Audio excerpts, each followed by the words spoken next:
You should have learned when to shut your mouth. The cafe fell silent as James Pello's boot connected with Ruth Keaton's side. The impact sent her crashing into a table, coffee cups exploding across the floor like shrapnel. Chairs scraped. Someone screamed. A child started crying. Ruth hit the ground hard, pain radiating through her ribs. James stood over her, chest heaving, face twisted with satisfaction. He thought he'd won. Thought he'd finally put her in her place. The other customers stared in frozen horror, some with phones raised, most too shocked to move. But Ruth didn't stay down. She pushed herself up, shaking but upright, eyes locked on his. "You don't get to touch me," she said through the pain. James laughed. "Who's gonna stop me? You?" That's when the doors opened. The man who entered wore a black suit, tattoos visible along his neck and hands. He moved with the kind of calm that makes rooms go quiet. Two men followed, scanning the space with professional precision. The casual chatter died. Silverware stopped clinking. Customers who had been filming Ruth's humiliation now lowered their phones, confusion replacing their shock. The woman they'd pitied moments ago suddenly looked different. Protected, dangerous.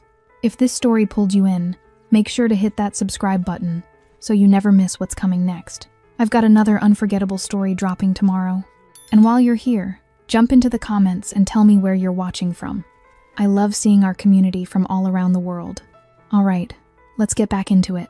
3 weeks earlier, Ruth Keaton walked into the Riverside Cafe that morning the same way she had for 2 years early, prepared, professional. She tied her apron with practiced efficiency, nodded at the line cook through the window, and began her opening routine, filling sugar dispensers, checking menus, brewing the first pot of coffee that would fill the air with its dark, familiar comfort. She had warm brown skin, dark curly hair she kept pulled back in a neat bun, and the kind of steady presence that made customers feel immediately at ease. She was good at her job. Better than good. Regulars asked for her section.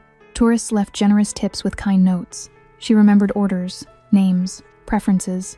She was respected. But respect, she was learning, meant nothing to certain kinds of men. James Pello walked in at 10:47 a.m., just like he had every day for the past 2 weeks. Average height, casual clothes, jeans, and a dark jacket that he wore like armor. There was nothing remarkable about him except the way he looked at her, like she was already his, just waiting to realize it. "Morning, beautiful," he said, sliding into a booth in her section. Ruth approached with her notepad, professional smile in place. "Good morning. What can I get you? Your number would be a good start." She'd heard worse. She'd deflected worse. "I'll get you some coffee while you decide on food," she said evenly, turning away. His hand shot out, fingers wrapping around her wrist. Not hard enough to hurt, but firm enough to stop her. "I'm talking to you." Ruth looked down at his hand, then up at his face. Her voice stayed calm, but her eyes were steel. "Let go of me." He did, raising both hands in mock surrender, grinning like it was all a game. "Relax, I'm just being friendly." "Then be friendly by ordering from the menu." She walked away, heart pounding, but her hands didn't shake as she poured his coffee. She'd dealt with men like this before. They usually got bored and moved on. James didn't move on. He came back the next day, and the day after that. Each time, he pushed a little further. "You'd look better if you smiled more. A woman like you shouldn't be working here. You should let someone take care of you. You act like you're better than everyone. You're not." Ruth shut it down every time. "I'm not interested. Please stop. This is inappropriate." Her coworkers noticed. Jenna, the other waitress, pulled her aside one afternoon. "That guy's been staring at you for 20 minutes, she whispered. "Want me to tell Miguel to throw him out?" Ruth glanced over. James sat in his usual booth, coffee untouched, eyes following her every movement. "He hasn't done anything actionable yet," Ruth said quietly. "Just keep an eye out." But it escalated.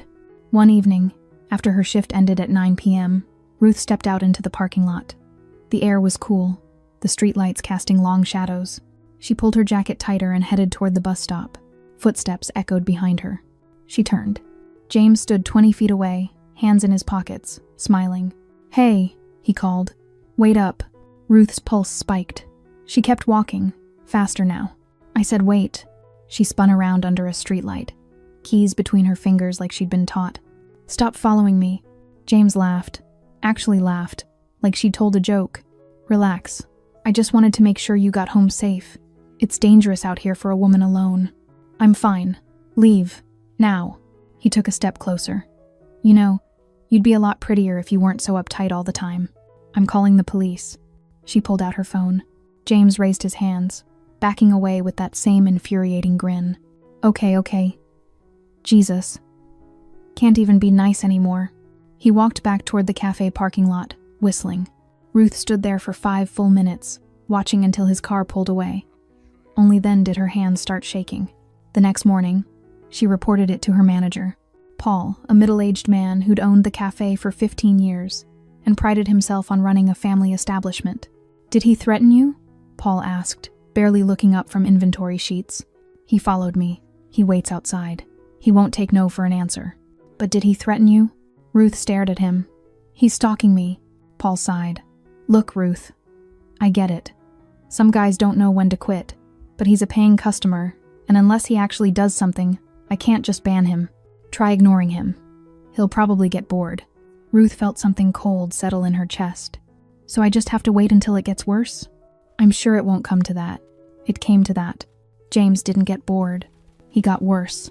The morning after Ruth's conversation with Paul, James walked into the cafe at 10:47 a.m., exactly like clockwork, like routine, like he'd already claimed a piece of her day that she couldn't take back. But something had shifted in his demeanor. The playful smirk was gone, replaced by something colder, more deliberate. He chose table 7, Ruth's section, always Ruth's section. She approached with coffee, her professional mask firmly in place, but her stomach twisted with unease. Good morning. What can I? You complained about me. His voice was flat, accusatory. Ruth's hand tightened on the coffee pot. I don't know what you're talking about. Don't lie to me. He leaned back, arms crossed, studying her like she was a problem he needed to solve. You told your boss I was bothering you. Made me sound like some kind of creep. You are, she thought, but didn't say. I simply mentioned that I'd prefer professional interactions with all customers, Ruth said carefully. Now, would you like to order? James's jaw tightened. For a moment, she thought he might explode. Instead, he smiled a thin, dangerous thing that didn't reach his eyes. Pancakes. And keep the coffee coming. I'm going to be here a while. He stayed for 3 hours. He didn't eat the pancakes. He just sat there, phone in hand, occasionally looking up to make sure Ruth knew he was watching. When other customers needed her attention, his eyes followed her across the room. When she laughed at something a regular said, his expression darkened. Jenna noticed. She always noticed. He's still here, she whispered during a lull, both of them standing by the coffee station. This is insane, Ruth. He's been nursing the same cup for 2 hours. I know. You need to tell someone. Call the cops, file a report, something. Ruth had already considered it, had already played out that conversation in her head. Officer, there's this man who comes to my work every day and stares at me. No, he hasn't threatened me. No, he hasn't touched me well, once, but I told him to stop and he did. Yes, I know that doesn't sound like much, but what? But he makes her skin crawl? But her instincts are screaming? But she knows this is heading somewhere dark? And say what? Ruth asked quietly. That a customer is making me uncomfortable? That he's stalking you? He's not breaking any laws by sitting in a cafe. Yet, Jenna muttered. The word hung between them like a premonition. The pattern continued. Every day, same time, same table. James started requesting Ruth specifically. If another waitress approached, he'd wave her off. I want Ruth to take my order. Ruth knows how I like my coffee. Ruth and I have an understanding. They had no understanding. They had nothing but her escalating dread and his escalating entitlement. He began timing his visits to coincide with shift changes, watching her arrive, watching her leave. He knew her schedule better than some of her coworkers. When she tried switching shifts, he somehow knew and adjusted accordingly. The comments evolved too. You look tired. You should let someone take care of you. You know, you won't always be able to ignore me. I'm a patient man, Ruth. Very patient. The way he said her name made her skin crawl. Other customers started noticing. Mrs. Alice, a regular who came in every Tuesday for Earl Grey and blueberry scones, pulled Ruth aside one afternoon. That man in the corner, she said quietly, glancing toward James. He's been watching you for an hour. Should I call someone? Ruth appreciated the concern, but what could anyone do? He was sitting quietly, drinking coffee, breaking no rules. I'm okay, she said, not quite believing it herself. But thank you. Mrs. Alice squeezed her hand. Be careful, dear. The breaking point came on a Thursday evening. Ruth's shift ended at 8 p.m. She'd started asking Jenna to walk her to the bus stop, a small humiliation that burned in her chest, needing protection just to do her job, to exist in the world. But Jenna had called in sick. Ruth stood in the cafe's break room, staring at her phone, weighing her options. She could call an Uber, expensive, but safer. She could ask Miguel, the cook, but he had to close the kitchen. She could call Massimo, but she'd already downplayed this situation to him once, and admitting how bad it had gotten felt like failure. She decided on the Uber. She stepped out the back entrance, phone in hand, waiting for her ride. The parking lot was well lit, the street busy enough. She'd be fine. Then she heard it. The scrape of a shoe on pavement. Ruth spun around. James stood 15 feet away, leaning against his car, a dark sedan she hadn't noticed when she came in that morning. Leaving without saying goodbye? He asked. Every survival instinct Ruth possessed started screaming. How long have you been out here? Long enough. He pushed off the car, taking a step closer. You've been avoiding me. I'm at work. I'm avoiding everyone equally. Don't do that. Don't act like I'm just anyone. Another step. I've been patient with you. Respectful. I come in every day. I tip well. I wait my turn. And you treat me like I'm nothing. Ruth's hand tightened on her phone. James, I need you to understand something. I'm not interested in you. I've never been interested in you. That's not going to change. His face darkened. You think you're too good for me. I think we have nothing in common. And I think you need to accept that. You don't get to decide this. The words hit like a slap. Actually, Ruth said, voice shaking but firm. I do. That's exactly how this works. James took another step, closing the distance between them to less than 10 feet. You're going to regret the way you've treated me. Ruth's Uber pulled into the parking lot, headlights sweeping across them. Stay away from me, she said, backing toward the car. If you come near me again, I'm filing a restraining order. She got in the Uber, locked the door, and watched through the window as James stood there, hands clenched at his sides, watching her drive away. That night, Ruth told Massimo everything. Ruth's hands were still shaking when she walked through the door of the apartment she shared with Massimo DeSantis. It was a modest place, nothing that would draw attention. Nothing that screamed wealth or power. Just a 2-bedroom in a quiet neighborhood with good lighting and neighbors who minded their business. Exactly the kind of place where a cafe waitress and her fiancé could live normal lives. Except Massimo DeSantis had never lived a normal life. He was in the kitchen when she entered, sleeves rolled up, hands covered in flour. The smell of fresh pasta filled the air, homemade fettuccine, her favorite. He looked up when he heard her keys, and his expression shifted immediately. What happened? Ruth set down her purse, trying to compose herself. Nothing, just a long shift. Massimo wiped his hands on a towel, studying her with those dark, steady eyes that missed nothing. He had sharp features, a strong jawline marked with a few days' stubble, and intricate tattoos that crept up his neck and disappeared under his collar, remnants of a world he'd been born into, not chosen. Ruth, just her name, quiet, patient, inviting truth. She broke. He was waiting for me in the parking lot. Massimo went very still. The kind of still that preceded storms. James, that customer I told you about. Ruth moved to the kitchen counter, needing something solid under her hands. He's been there every day for 3 weeks. Today he waited outside after my shift. He said I'd regret how I've been treating him. Did he touch you? No, but Massimo. He knows my schedule. He knows when I arrive, when I leave. He's always there, always watching. And nobody will do anything because he hasn't technically done anything illegal. Massimo crossed the kitchen in 3 strides and pulled her into his arms. She pressed her face against his chest, breathing in the familiar scent of him, sandalwood and safety.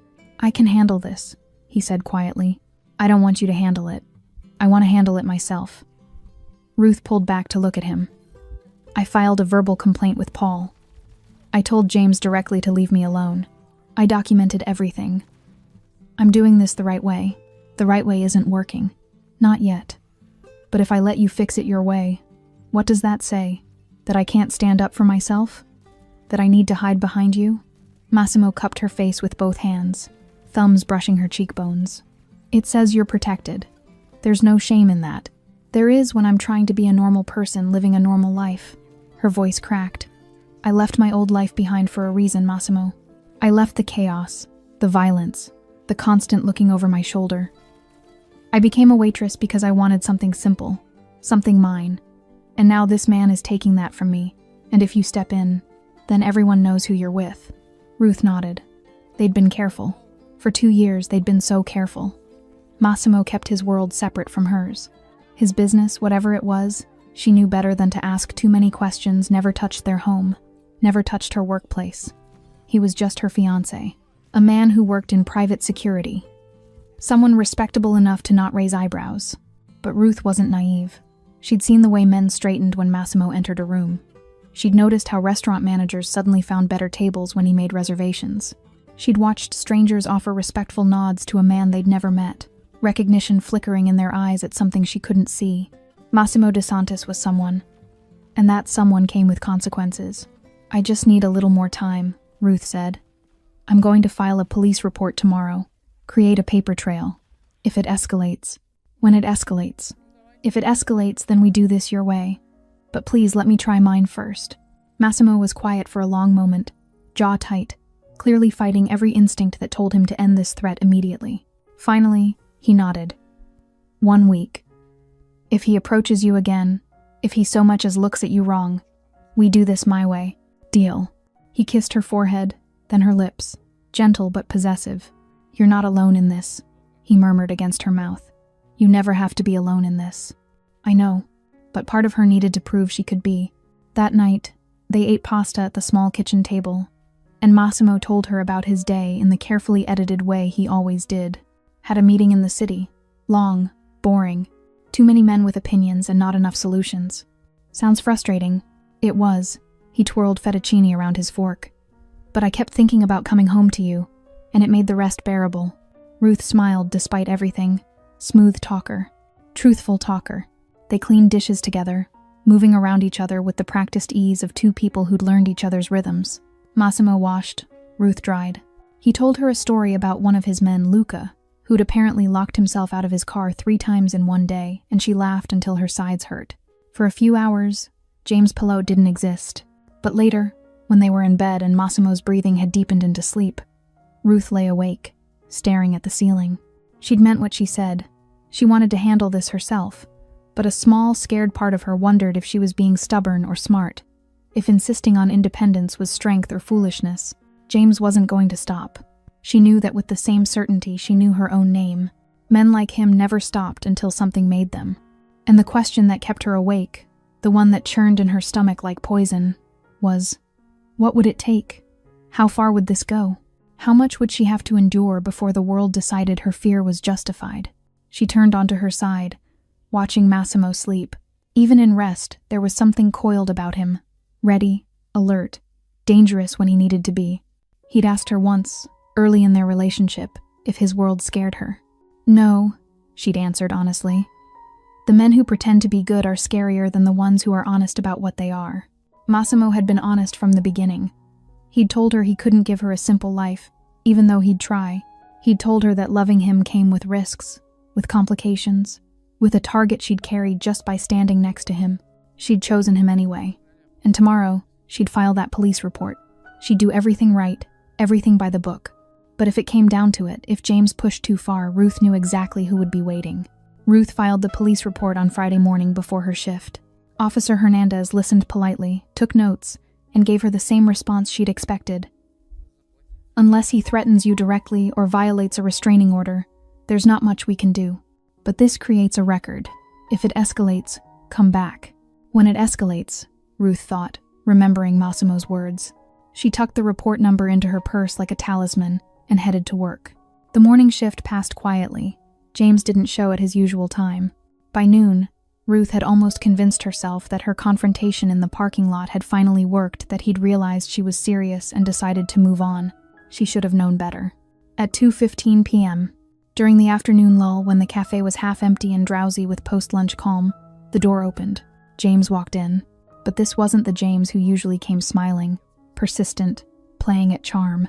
This James had fury written across his face like a headline. His jaw was clenched, his movements sharp, his eyes locked on Ruth with an intensity that made her blood run cold. Jenna noticed immediately. Ruth, I see him. Every instinct screamed at her to run, to hide in the kitchen, to call someone.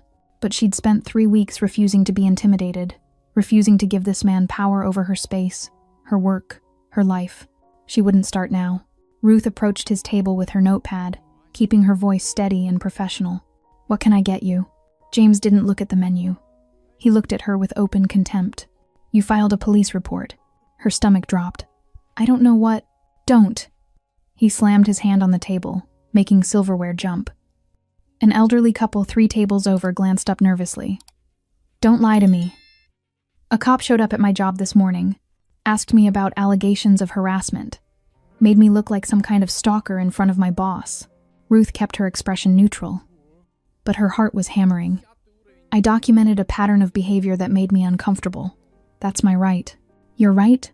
James's laugh was ugly, bitter. "You think you have rights? You're a waitress. You smile, you serve coffee, and you're grateful when men like me even look at you." The cafe had gone quiet now. Other customers were staring. Miguel had emerged from the kitchen, dish towel in hand, watching. "I'm going to need you to lower your voice," Ruth said evenly, "or I'll have to ask you to leave." "You'll ask me to leave?" James stood abruptly, chair scraping loud against the floor. "You don't get to ask me anything. You don't get to decide anything. Actually, I do, and I'm asking you to leave. Now. You think you're so much better than me." He moved closer, invading her space.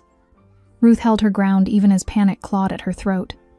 "Walking around here like you're untouchable, like you're special. But you're not. You're nothing. Just some woman serving pancakes who got lucky that I even noticed her." Ruth's hands were shaking, but her voice came out clear and cold. "Get out of this cafe, James. You're not welcome here anymore." Something in his expression shifted from anger to something darker, more dangerous. A kind of rage that had been building for weeks and finally found its release point.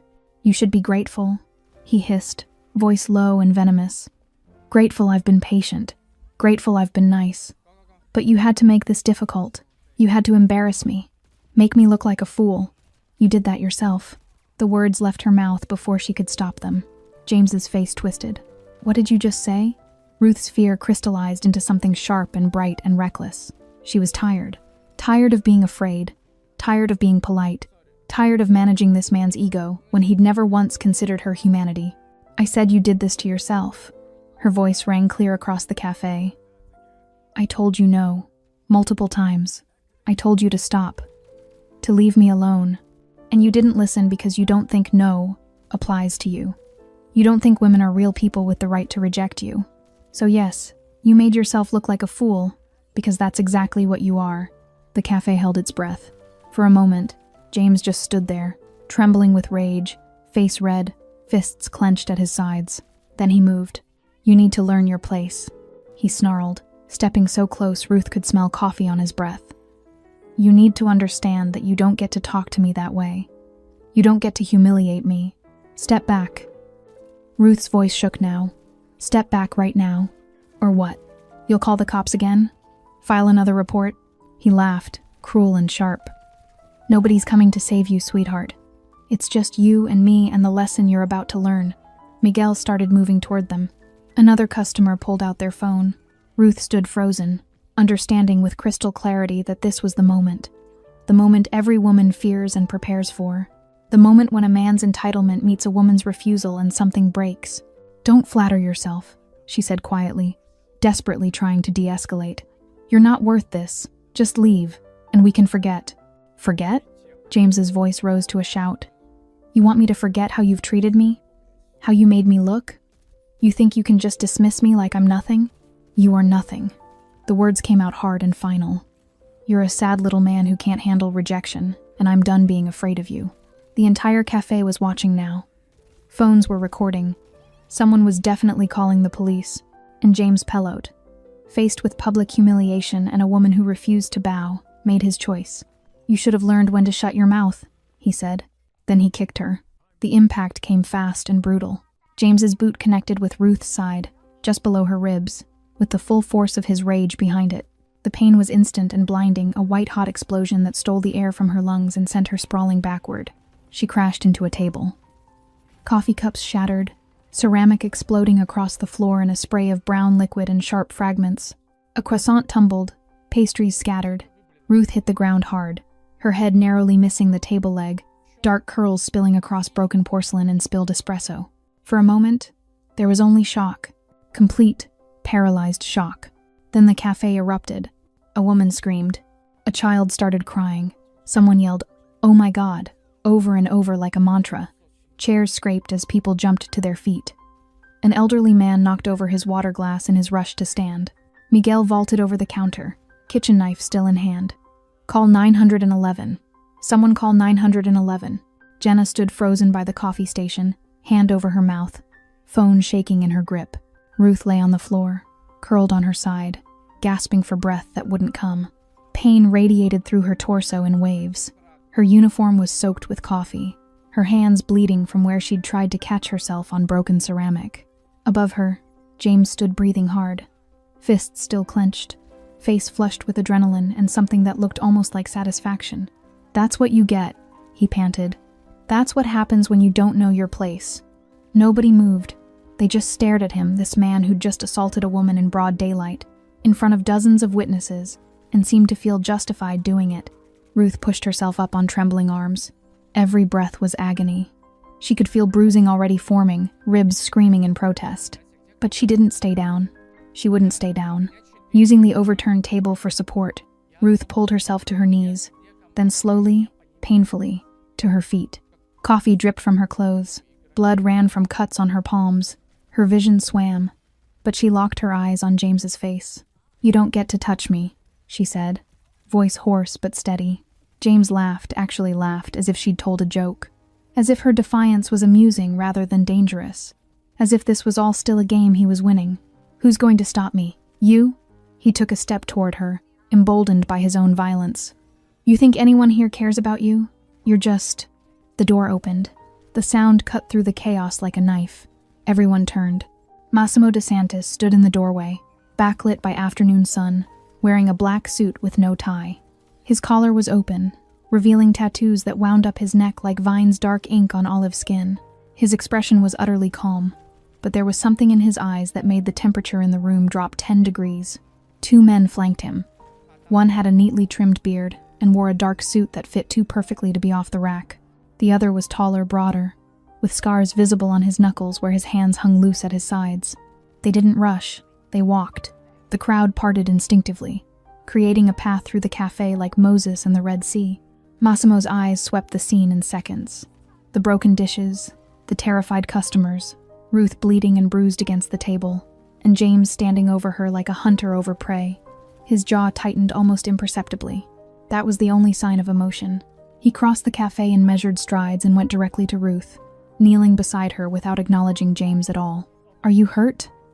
His voice was quiet, gentle, meant only for her. Ruth nodded, one hand pressed against her ribs. "Yes. Can you stand?" "I am standing." A ghost of something, pride maybe, or pain flickered across Massimo's face. He touched her cheek carefully, examining the cuts on her hands, the way she was holding her side. Who did this? Ruth didn't need to answer. They both knew, but she wanted to say it, needed to name it. Him. Massimo stood slowly, deliberately, and finally turned his attention to James. James had gone pale. The swagger had drained from his posture like water from a broken glass. He was looking at Massimo the way a rabbit looks at a wolf, recognizing, too late, that he'd made a terrible mistake. Who are you?" James stammered, trying to reassert control and failing miserably. Massimo didn't answer immediately. He buttoned his suit jacket with casual precision, as if preparing for a business meeting rather than a confrontation. "You've been harassing my fiancée?" he said finally, voice even and cold. "For weeks, you followed her. You waited outside her workplace. You threatened her, and today, you assaulted her." The cafe was silent except for the soft sobbing of the child in the corner and the distant sound of sirens approaching. James's eyes darted to the door, calculating escape routes. The bearded man moved almost imperceptibly, blocking the exit. "I didn't," James's voice cracked. "Look, I didn't know she was with anyone. If you'd known, you would have what?" Massimo took one step forward. Just one. "Respected her? Left her alone? Or are you saying you only respect women who belong to other men?" James backed up, nearly tripping over a chair.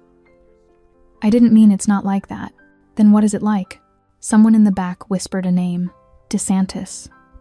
The whisper spread like wildfire, customer to customer, recognition dawning in waves. James heard it. His face went from pale to ashen. "Oh God," he breathed. "Oh God, I didn't know." "You didn't ask," Massimo replied. His tone never changed, still calm, still measured, somehow more terrifying for its control. "You assumed. You took what you wanted without permission, without consequence, because you believed no one would stop you." The taller man behind Massimo produced a phone, speaking quietly into it in Italian. The sirens were getting closer. Massimo turned back to Ruth. "What do you want? Do you want him removed, or do you want him to understand?"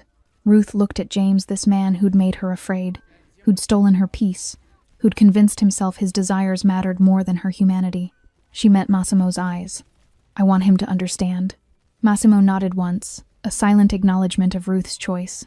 Then he turned back to James, and the air in the cafe seemed to compress, as if the building itself was holding its breath. "Do you understand what you've done?" Massimo asked quietly. James opened his mouth, closed it, then tried again. "Look, I'm sorry, okay? I lost my temper. I didn't mean..." "You didn't mean to kick her?" Massimo's voice remained steady, almost conversational, which made it more unnerving. "You didn't mean to spend 3 weeks stalking her? Waiting outside her workplace? Following her to her car?" Each question landed like a blow.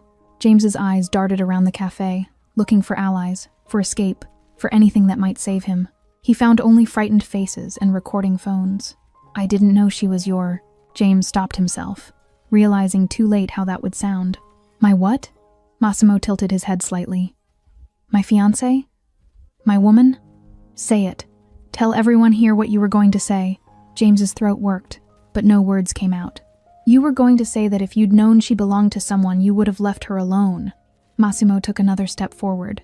James backed into a table, trapped. "Which means you don't respect her. You only respect me. The man, the owner, the threat.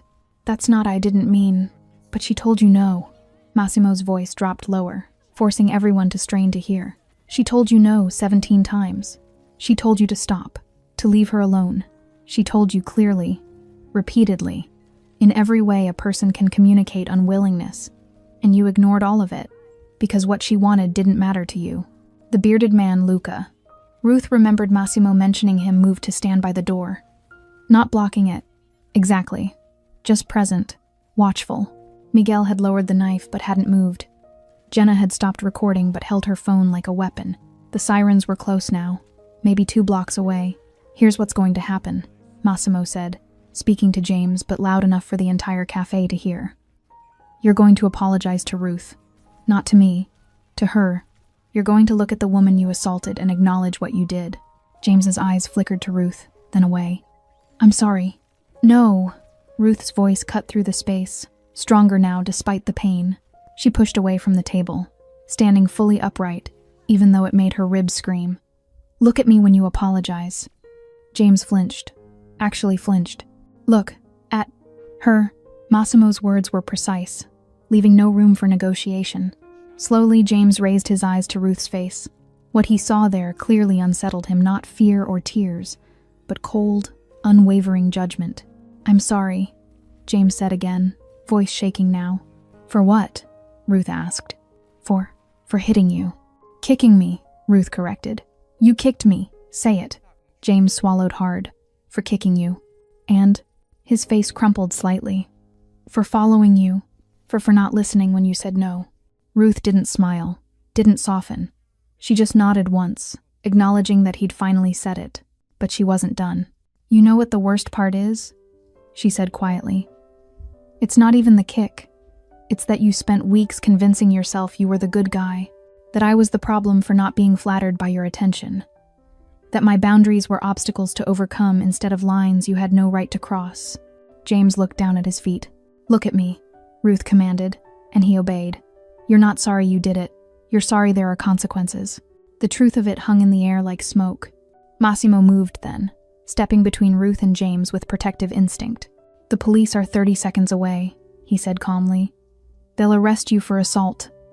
There are..." He glanced around the room. At least 15 witnesses, multiple video recordings. When you go to court, and you will go to court, all of this will be evidence. Your name will be attached to this forever. James's knees nearly buckled. But before they arrive, I want you to understand something else. Massimo leaned in slightly, voice dropping so only James and those closest could hear. Ruth asked me not to handle this my way. She wanted to do it properly, police reports, legal channels, the right way, and I respected that. But if you ever come near her again, if you speak her name, if you so much as think about her, those police reports won't matter anymore. I won't. I swear I won't. I'm not finished. Massimo's tone never rose, never hardened, but James went absolutely still. You hurt someone I love. You made her afraid in her own workplace. You stole her peace. And now you'll face the legal consequences for that, which she deserves to see. But understand this clearly. The law is her justice. If you cross this line again, you'll face mine. The taller man by the door shifted slightly, jacket opening just enough to reveal a shoulder holster. James saw it. His face went chalk white. Do we understand each other? Massimo asked. Yes, James whispered. Yes, I understand. Good. Police cars screeched to a stop outside, red and blue lights painting the cafe windows. Car doors slammed, radios crackled. Massimo stepped back, creating space, transforming instantly from the man who'd just delivered a quiet threat into the concerned fiancé.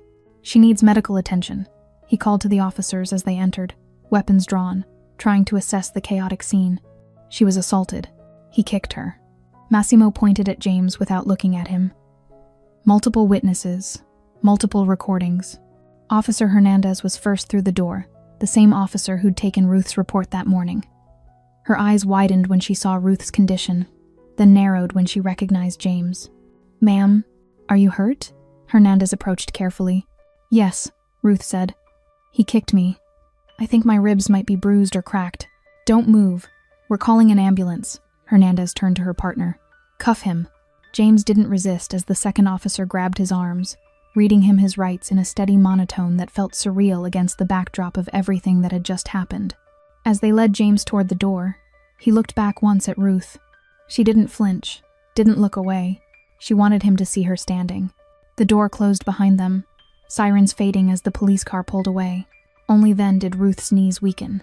Massimo was there instantly, arm around her waist, supporting her weight. I've got you, he murmured. And for the first time since James had walked in, Ruth let herself lean on someone else. The ambulance arrived 6 minutes later. Ruth sat in a chair Massimo had righted, his jacket draped over her coffee-stained uniform, his hand steady on her shoulder. The paramedics, a woman with kind eyes and a young man who moved with practiced efficiency, knelt beside her, asking questions in calm, clinical voices. Can you rate your pain on a scale of 1 to 10? 7, maybe 8, when I breathe deeply. Any dizziness? Nausea? A little dizzy. No nausea. They examined her ribs with gentle fingers, checked her pupils, cleaned the cuts on her palms. The female paramedic, whose name tag read Torres, looked up at Massimo. She needs x-rays. Possible fractured ribs. We should transport her. I'll follow, Massimo said immediately. Sir, are you family? I'm her fiancé. Torres nodded, turning back to Ruth. Do you consent to treatment and transport? Ruth hesitated, looking around the cafe. Customers were still there, some giving statements to officers, others clustered in corners whispering. Jenna stood by the counter, mascara running down her face. Miguel had his arm around her shoulders. The cafe looked like a crime scene because it was one, Ruth. Massimo crouched beside her chair so they were eye level. Let them help you. She nodded. Okay. They loaded her onto a gurney, strapping her in with practiced efficiency. As they wheeled her toward the ambulance, Ruth saw Paul, her manager, standing by the espresso machine, face pale, phone pressed to his ear. He caught her eye and looked away quickly. The gesture was small, but it burned. The hospital was sterile and too bright, and filled with the antiseptic smell Ruth associated with her mother's final days. She pushed the memory away as they wheeled her through automatic doors into the emergency department. Massimo stayed close, ignoring the family-only protests from a nurse until Torres intervened. He's her emergency contact. Let him through. X-rays confirmed what Torres had suspected. 2 fractured ribs, severe bruising, and deep tissue damage. Nothing life-threatening, but painful. Healing would take weeks. You're lucky, the ER doctor said, a middle-aged woman with tired eyes, a few inches higher, and we'd be talking about lung contusion. A different angle and we'd be discussing internal bleeding. Lucky. Ruth didn't feel lucky. She felt violated, exhausted, angry. The doctor prescribed pain medication and strict rest. No lifting anything over 5 pounds, no strenuous activity. Someone needs to stay with you for the next 48 hours in case of complications. I'll be with her, Massimo said. They didn't get home until after 8 p.m. Massimo helped her into the apartment, moving slowly, letting her set the pace. Every step was agony, every breath a reminder of James's boot connecting with her body. Couch or bed? He asked. Couch. I want to see the door. He understood without her needing to explain. Massimo settled her on the couch with pillows strategically placed to support her ribs. He brought water, medication, the heating pad her physical therapist had recommended years ago for a different injury. Then he sat beside her, careful not to jostle her, and waited. Ruth stared at the opposite wall, processing, replaying, trying to make sense of the fact that this morning she'd been a waitress and tonight she was a victim. I don't want to be afraid in my own life, she said finally. You won't be. How can you promise that? He's out there. Yes, he's arrested, but he'll make bail. Ruth. Massimo took her hand carefully. Look at me. She did. James Pellet's life as he knew it ended the moment he touched you. Massimo's voice was calm, factual, as if discussing the weather. By tomorrow morning, his name and face will be all over the news. Assault caught on camera in a crowded cafe. He'll be fired from his job if he hasn't been already. His family will see it. His friends. Everyone he's ever known. That's not justice. That's just shame. It's the beginning. Massimo's thumb traced circles on her uninjured palm. The legal system will give you official justice charges, trial, conviction, but the world will give you something else. The truth, publicly acknowledged, impossible to deny. Ruth closed her eyes. I just wanted him to leave me alone. I know. And when that didn't work, I wanted the system to protect me. I know. And when that didn't work either, her voice cracked. I wanted to believe I could handle it myself, that if I was just firm enough, clear enough, strong enough. You were all of those things, Massimo interrupted gently. This isn't your failure. It's the world's. You did everything right, and it still happened. And that's not fair, and it's not your fault. Tears came then, hot and angry and exhausted. Massimo held her carefully, mindful of her ribs, letting her cry against his shoulder until the storm passed. Later, when the pain medication had dulled the worst of it, and Ruth was dozing on the couch, Massimo stepped onto the balcony and made a phone call. Luca, he said quietly when the line connected. Boss, James Pellet, I want to know everything. Where he lives, where he works, if he still has a job, who his friends are, where his family lives, his bank accounts, his debts, his habits, his weaknesses, everything. Already on it. I'll have a full report by morning. Good. Massimo paused. And Luca? Make sure word spreads in the right circles. I want everyone to know what he did and who he did it to. Consider it done. Massimo hung up and stood there for a moment, looking out at the city lights, hands gripping the railing. Ruth wanted justice through proper channels, and she would have it. He'd make sure of that. He had lawyers who could guarantee James faced maximum consequences, who could ensure the case didn't get buried or plea bargained into nothing. But Ruth didn't need to know about the other consequences, the ones that would unfold quietly, systematically, in ways she'd never have to see. Men who hurt women under his protection didn't just face legal trouble, they faced erasure. James Pellet would learn that some mistakes don't just cost you freedom or reputation. They cost you everything. Behind him, through the sliding door, Ruth stirred on the couch. Massimo went back inside immediately, kneeling beside her. I'm here, he said softly. You're safe. She opened her eyes, still foggy with medication. Promise? Always. And Massimo DeSantis always kept his promises, even the ones Ruth didn't know he'd made. Ruth didn't sleep that night. The pain medication helped with her ribs but did nothing for the loop playing in her mind. James's face twisted with rage. The moment of impact, the sound of ceramic shattering, the taste of fear sharp and metallic on her tongue. Every time she closed her eyes, she was back on that floor. Massimo stayed awake with her. He didn't try to fix it with words or tell her it would be okay. He just sat beside the couch in the pre-dawn darkness, his presence solid and unwavering, ready if she needed him. When morning finally came, gray light filtering through the curtains. Ruth's phone started buzzing. First, Jenna. "Oh my God, Ruth, are you okay? The video is everywhere. I'm so sorry. I should have done something sooner." Then other coworkers. Then numbers she didn't recognize. Then her cousin in Portland, who she hadn't spoken to in 2 years. "Give me your phone," Massimo said gently. Ruth handed it over without protest. He scrolled through, face unreadable. "It's viral.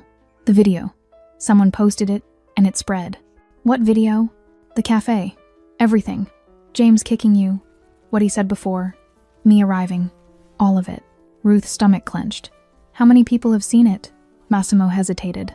"Enough." He showed her the screen. A video titled, "Man assaults waitress after weeks of harassment. What happens next will shock you."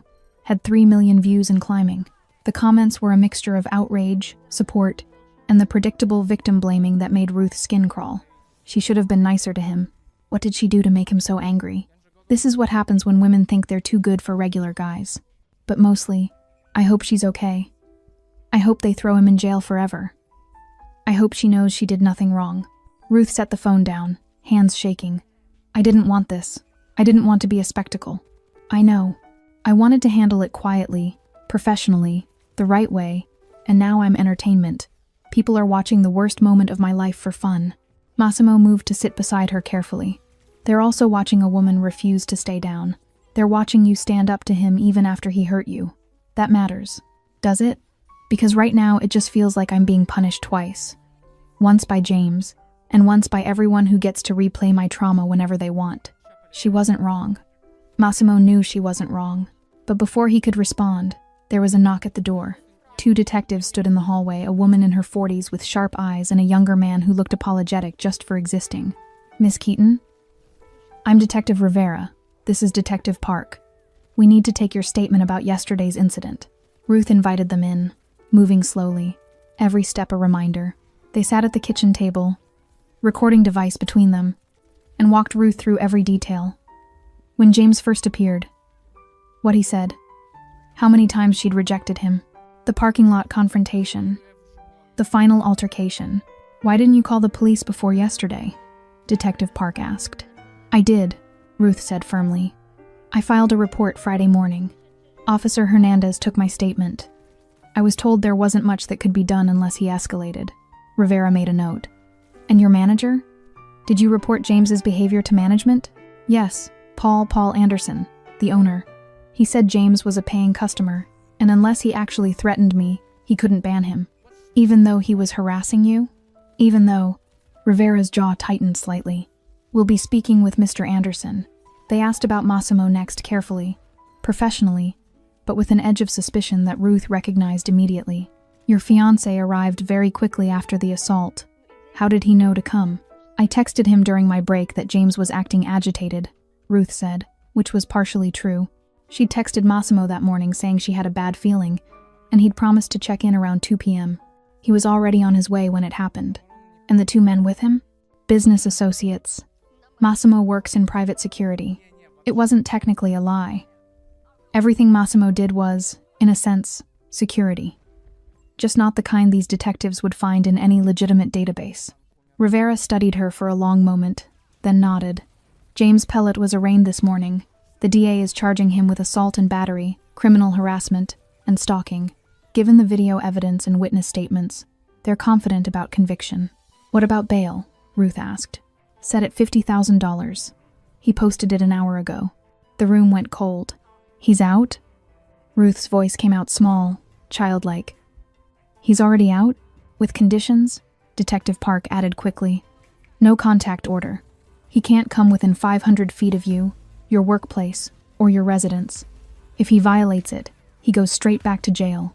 "And if he violates it and hurts me before you catch him?" Ruth asked. "What then?" Park had no answer for that.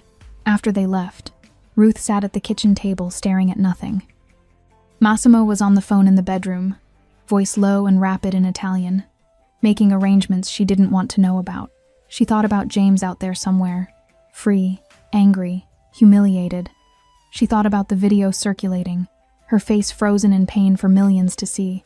She thought about going back to the cafe, if she even could, if she even wanted to. She thought about how she'd done everything right, set boundaries, filed reports, spoken up, fought back, and still ended up here.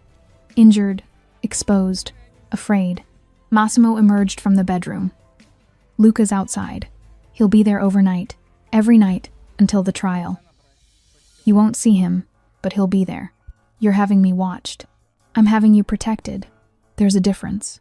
Ruth wanted to argue, wanted to insist she didn't need a bodyguard, wanted to maintain some illusion of normalcy. But she was too tired, too sore, too scared. Okay, she whispered. Massimo knelt in front of her chair, taking both her hands. I know this isn't what you wanted. I know you wanted to handle this yourself, your way, through proper channels. And you did. You were brave and strong and you did everything right. But brave women still deserve protection. Strong women still deserve backup. There's no shame in that. Ruth's eyes burned with unshed tears. I don't feel brave. I feel broken. You're not broken. You're hurt. And hurt things heal, especially when they're protected while they do. She leaned forward, pressing her forehead against his, breathing in the familiar scent of his sandalwood and safety and the promise that she wasn't alone. What happens now? She asked. Now? Massimo pulled back slightly to meet her eyes. Now we make sure James Pellet understands that some consequences last longer than a court date. Now we make sure this never happens to you again. And now you heal. In that order? In whatever order you need. The morning after James made bail, Ruth woke to the sterile scent of antiseptic and the dull, ever-present ache in her ribs. Sunlight streamed through the blinds, cutting sharp lines across the bedroom floor. Next to her, Massimo's side of the bed was empty, the sheets cool. She could hear the quiet murmur of his voice in the living room, speaking in low, rapid Italian. She didn't move. She lay there, cataloging the pain, a physical map of what had been done to her. But beneath the bruises, something else was crystallizing. A cold, clear anger. Not the hot, frantic fear from the cafe floor, but something steadier. Something that demanded more than just survival. In the living room, Massimo ended his call. Ruth heard the soft click of his phone on the table, then his footsteps approaching. He paused in the doorway, silhouetted against the light. You're awake, he said softly. I heard you talking. Luca, James was released 2 hours ago. He's at his sister's apartment in Ridgewood. Ruth pushed herself up carefully, wincing. And he's already trying to spin the story. Massimo entered, sitting on the edge of the bed. His expression was neutral, but Ruth saw the tension in his jaw. He told his sister you led him on, that you were flirting for bigger tips, then changed your mind and set him up when your rich boyfriend showed up. The words shouldn't have hurt. She knew what James was, but they landed like shards of glass. He's saying that? After the video? The video shows the kick, Ruth. It doesn't show the 3 weeks before. He's using the gap to plant doubt. A familiar frustration tightened her throat. So it starts again. What did she do to provoke him? Chorus. No. Massimo's voice was absolute. It doesn't. Because this time the chorus doesn't get the last word. He handed her a tablet. On the screen was a dossier, photos, timelines, documents, James Pelot's life, laid bare. He's done this before, Ruth whispered, scrolling. 3 times that we've confirmed. A barista in Queens 2 years ago got her fired by complaining to management after she rejected him. A receptionist at his old job. HR had a file, persistent, unwanted attention. They transferred her. He quit shortly after. And a neighbor in his last building, who moved out 6 months early to get away from him. Ruth stared at the documents, a chill spreading through her. They all reported him, and nothing happened. Nothing that stuck, Massimo corrected gently. Until now. Because of you, he countered. You stood up, you let it be recorded. You created a record that can't be ignored. He touched her hand. My world is just ensuring it isn't ignored. Later that day, Detective Rivera called. Miss Keaton, we've had 2 more women come forward since the video went public. Former targets of James Pelot. Their statements corroborate your pattern of harassment. The DA is adding prior bad acts to the motion for trial. Ruth clutched the phone, sitting at her kitchen table. What does that mean? It means the jury gets to hear he's a repeat offender. It significantly strengthens our case. Rivera paused. It also means you weren't alone. You weren't crazy. You weren't overreacting. The validation was a physical relief, a weight she hadn't fully acknowledged lifting from her chest. But it was bittersweet. I wish they hadn't had to go through it too. So do I, Rivera said, her tone shifting into something more personal. For what it's worth, I'm sorry the system didn't catch him before he got to you. Sometimes it takes a louder noise. After the call, Ruth scrolled through the news headlines on her phone. The story was everywhere, but the narrative had shifted. It was no longer just cafe assault. Outlets were running pieces with titles like The Pattern of Predation and When No Isn't Enough, The Escalation of Harassment. James's face was pixelated in some, clear in others, alongside quotes from legal experts and advocates.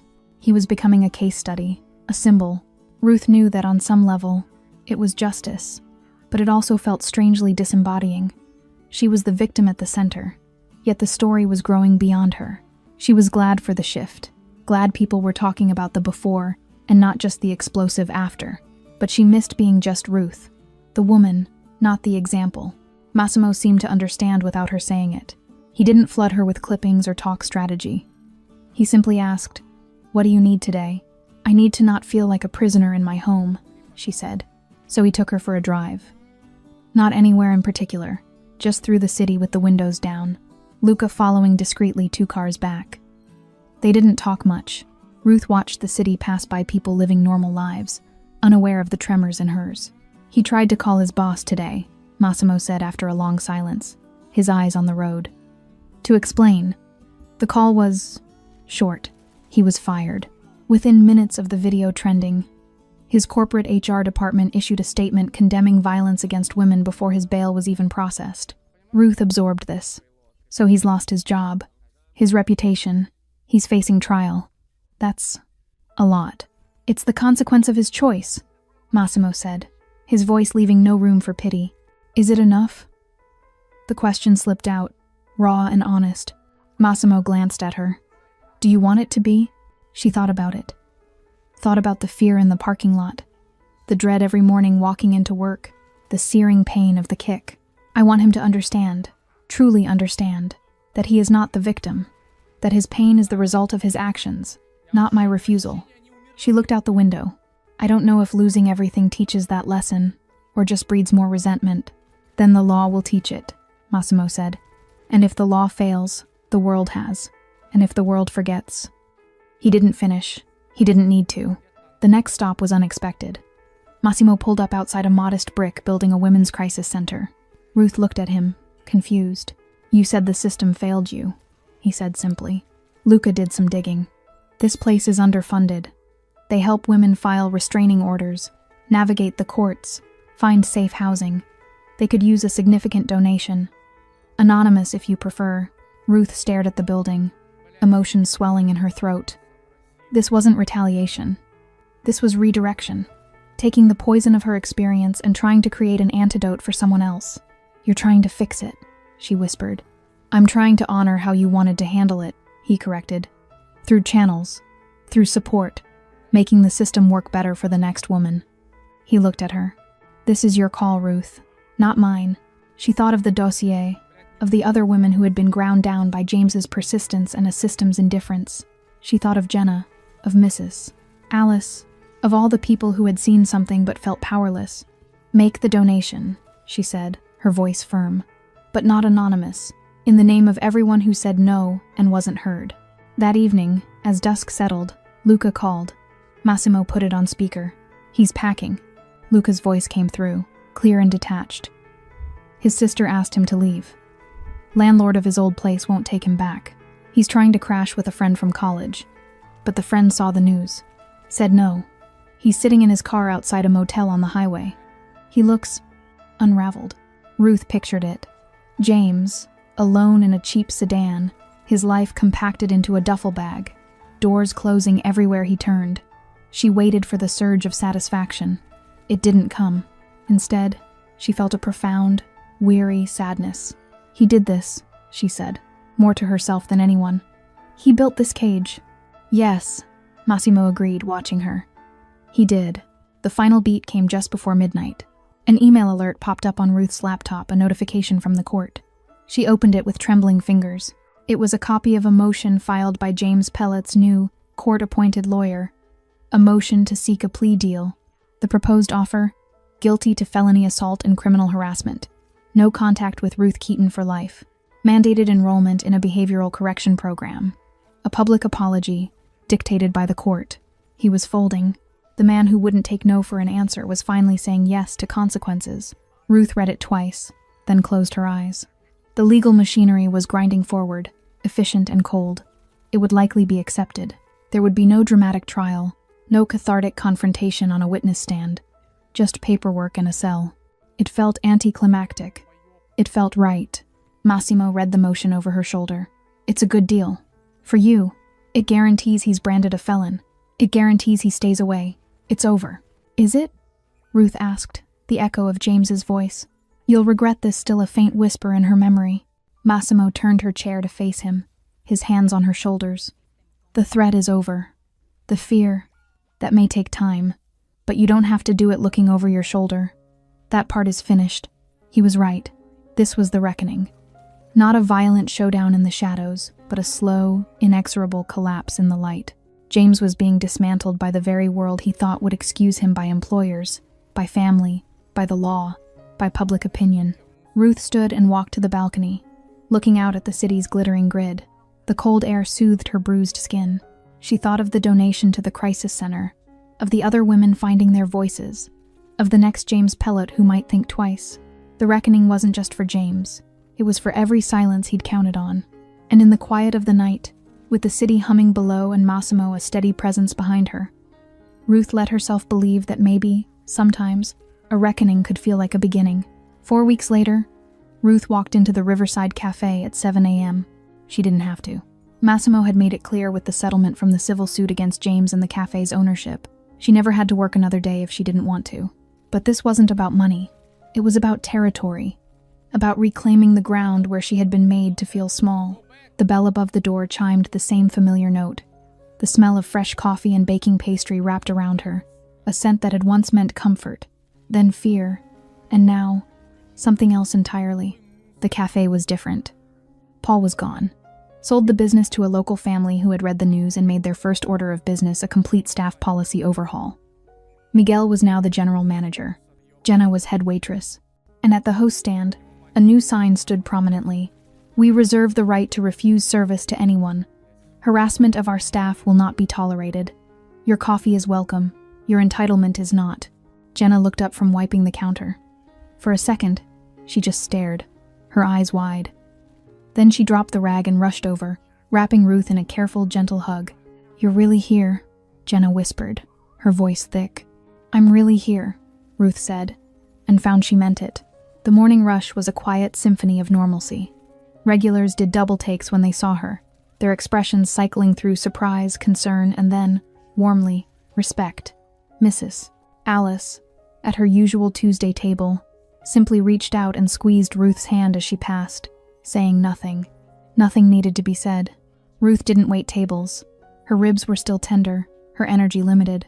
Instead, she sat at a corner booth with a laptop, drafting training protocols for the new owners, clear guidelines on how to support staff facing customer harassment, a step-by-step escalation plan that didn't end with just ignore it. She was halfway through when a shadow fell across her table. She looked up, expecting Massimo, who had promised to stop by. It was Detective Rivera. Mind if I sit? Rivera asked, her sharp eyes softer than usual. Please. Ruth closed her laptop. Rivera slid into the booth, placing a manila folder on the table. James Pellet accepted the plea deal yesterday. He'll be formally sentenced next week. 15 months, with time served and good behavior. He'll likely do 10, followed by 3 years of probation and mandatory counseling. Ruth nodded, absorbing the finality of it. And the no-contact order? Permanent. It's part of the sentencing. If he so much as looks you up online, he violates probation and goes back for the full term. Rivera tapped the folder. This is a copy of his signed confession, and the signed apology, as dictated by the court. You don't have to read it, but it's yours if you want it. Ruth looked at the folder but didn't open it. The words inside didn't matter. They were court-mandated, empty. The real apology had been the consequences, the loss, the shame, the crushing weight of his own choices. Thank you, Ruth said, meaning it. Rivera hesitated. I worked your case off the clock. Did you know that? Ruth shook her head. I had a sister. A situation. Similar, but it didn't end with a viral video. It ended quietly. And nothing happened. Rivera's jaw tightened. Your case. Getting to make sure something happened? It mattered. To more people than you know. She left soon after, leaving the folder on the table. Ruth let it sit, a neutral presence. It was not a trophy. It was just a piece of paper. Her peace did not live inside it. Massimo arrived just before noon. He entered not with the chilling silence of that terrible afternoon, but with a quiet nod to Miguel and a warm smile for Jenna. He wore a simple gray sweater and dark jeans, looking less like a man from a whispered legend and more like a handsome fiancé coming to meet the woman he loved for lunch. He slid into the booth opposite her, his eyes scanning her face. How does it feel? Ruth looked around. At the sunlight streaming through the front window. At the couple laughing over shared pancakes. At Jenna refilling coffee with a confident sway in her step. At the new sign by the door. It feels like mine again, she said softly. He reached across the table, his fingers interlacing with hers. The tattoos on his knuckles were just ink here, not a warning. It always was.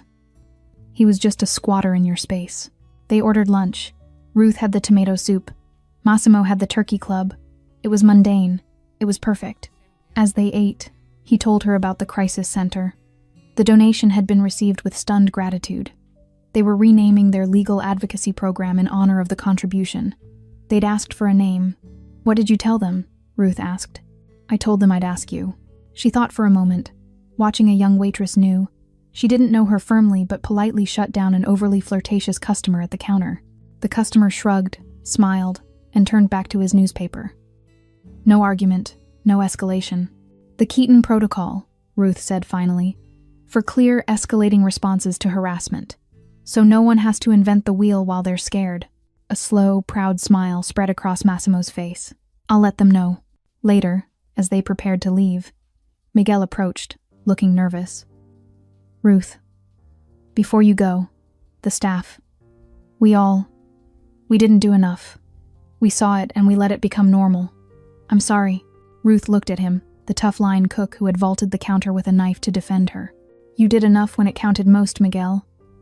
You can't fight a ghost until it shows its teeth. Now we all know what to look for earlier. She smiled. That's the point. Walking out into the afternoon sun, Ruth felt lighter than she had in months. The physical weight of her injuries was fading. The psychic weight was being carefully, deliberately, unpacked. At home that evening, she finally opened the folder Rivera had left. She read James Pilote's court-mandated apology. It was as hollow as she'd expected, full of, if I caused any distress, and my actions were misinterpreted. She set it aside without reaction. It held no power. Beneath it was a second document, a handwritten letter, on plain notebook paper, from James's sister. Miss Keaton, you don't know me. I'm James's older sister, Mara. I'm writing this without his knowledge. I just need you to know that I believe you. I've seen the man he becomes when he's told no. I made excuses for him for years. Our parents did too. We called him persistent and misunderstood. We enabled him. I am so sorry we let him get to you. The man on that video is the brother I've been afraid of for a long time. Thank you for being the one he couldn't silence. I hope you are healing. Mara. Ruth held the letter, her eyes stinging. This, more than any legal document, felt like closure, an acknowledgement from inside the monster's own castle. It was a threat of humanity, not for James, but for the wreckage he left in his wake. She showed it to Massimo. He read it silently, then folded it carefully and handed it back. The truth has ripples, he said simply. That night, as they got ready for bed, Ruth stood before the bathroom mirror, examining the fading yellow and green blooms across her side. They were no longer shocking, just part of her landscape, a story her skin told. Massimo came up behind her, his hands resting gently on her hips, his chin on her shoulder. Their eyes met in the reflection. Do you ever regret it? She asked quietly. Choosing a life that has to hide? Being with someone who wanted this? She gestured vaguely at the apartment, the normal life she'd insisted on. He turned her around to face him. I chose you, Ruth. The life was just the container. And you don't hide. You live. On your terms. My world doesn't own you. It answers to you. There's a difference. He kissed her forehead. You were never a prize to be won or a weakness to be exploited. You were a choice. My choice. The words settled in her soul. She hadn't been saved because she was weak. She had been protected because she was chosen. And she had chosen him back, eyes wide open, knowing full well the complications.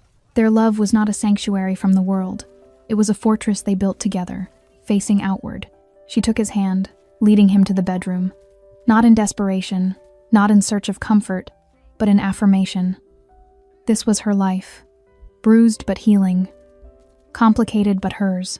Quiet but never silent. As she drifted to sleep, her head on his chest, the last thought she had was not of James, or kicks, or courtrooms. It was of the cafe booth in the sunlight. Of Jenna's laugh. Of the new sign by the door. Of a simple truth hard won and carried gently. She had stood her ground, and the ground finally was hers again. Thanks for staying with this story right till the final moment. You're the reason these stories come alive. If you're ready for another powerful journey, just tap the next video on your screen. And before you go, leave a quick comment and rate this story from 1 to 10. I'm excited to see your thoughts and connect with you down there. Мораль. Когда ты заходишь в интернет и видишь, как люди там в Дубае летают, покупают себе огромное количество автомобилей какие-то. Ну, много всего такого, что ты за эту зарплату себе никогда в жизни позволить не сможешь. И как человеку оставаться морально типа сильным? Что ему нужно делать? Ну, наверное, во-первых, это, наверное, все от семьи исходит, да? То есть, какая семья у тебя, как она построена. Если ты один живешь, это сложно, да, ты будешь сам себя, но у тебя, опять-таки, возможно, ну, родители, если есть, которые друзья поддержат тебя в какой-то момент, хотя бы просто отвлекут тебя от этих мыслей. А если у тебя, к примеру, там, семья, жена, к примеру, да, есть дети, то тут, наверное, поддержка только от них исходит какая-то. Вот. Чтобы не упиваться в своих мыслях о том, что какая нынче сложная жизнь. И, наверное, других-то вариантов, в принципе-то, и нету. Какие вот еще варианты, в принципе, изменить, поменять свою жизнь настолько, чтобы она была, ну, казалась тебе удачной, да, реализованным себя в жизни, в чем-то. В чем, вот как проявляется на самом деле у нас реализованность? Наверное, у 90% случаев это финансовое благополучие, финансовая независимость. Это, наверное, одно из таких ключевых моментов, когда человек, наверное, считает себя реализованным, да, в этой жизни. То есть, как добиться этого? То есть, с учетом того, что даже возьмем нашу страну, да, сколько миллионов людей здесь живет, как каждому добиться этого результата? Ну, понятно. И с каждым годом просто ситуация становится все хуже и хуже. Все дорожает, люди зарабатывают либо столько же. Ну, даже если они зарабатывают столько же, на самом деле этого все уже недостаточно. К чему это все приведет на самом деле? В оконцове, наверное, мир погрязнет в большую депрессию в какую-то. Какие-то войны, возможно, или еще что-то еще больше глобальных таких вещей, которые не приведут ни к чему хорошему на самом деле. Поддержка каждого человека именно для того, чтобы он держался, наверное, морально, заключается в том, что, ну, наверное, дом, в который ты приходишь, должен быть крепостью твоей. Да? Что это единственное должно быть место, где ты будешь чувствовать себя под защитой.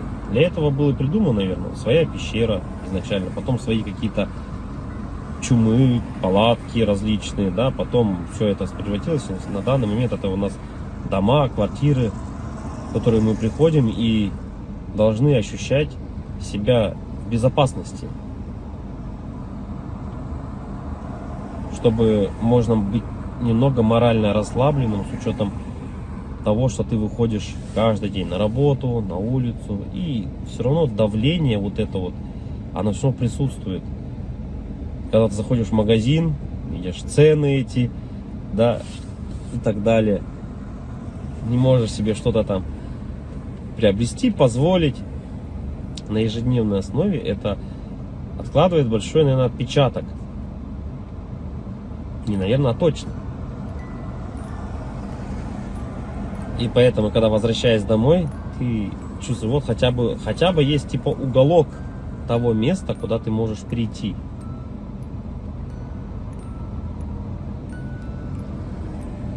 Уголок на самом деле человеку много тоже не надо. Можно хотеть большего, но на самом деле человеку одному много не надо. Да? Ему нужно спальное место, спокойное место, где можно подумать. Ну, это когда ты один, к примеру, да? Когда у тебя есть семья, к примеру, ты приходишь домой, опять-таки, тут хотя бы, да, поговорить о каких-то вещах. Просто об отрешенных вещах, наверное.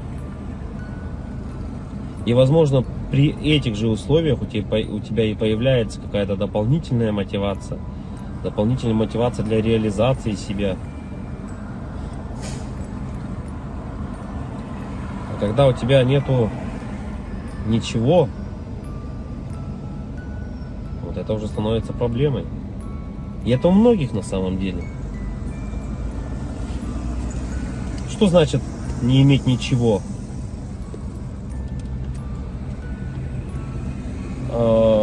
Тут, наверное,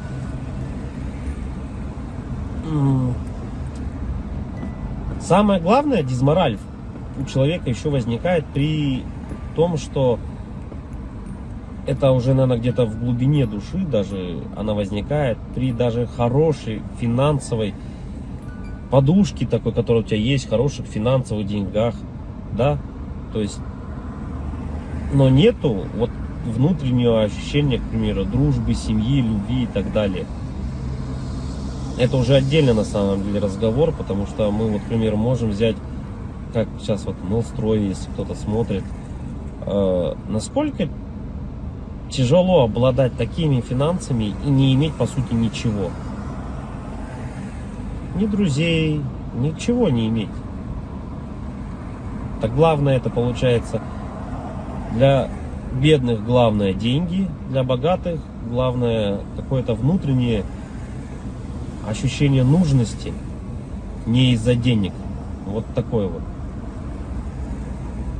И это борьба какая-то такая и вот эти два слоя общества, богатые и бедные, они друг друга не понимают. На самом деле из-за этого, возможно. Потому что богатый человек, он уже не смотрит на деньги, он не считает эти деньги. Ему важно внутреннее вот это вот ощущение того, что он нужен без них даже.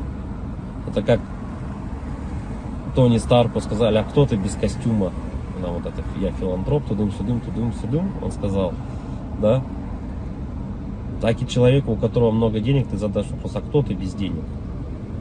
Ну, что ты представляешь себе без денег?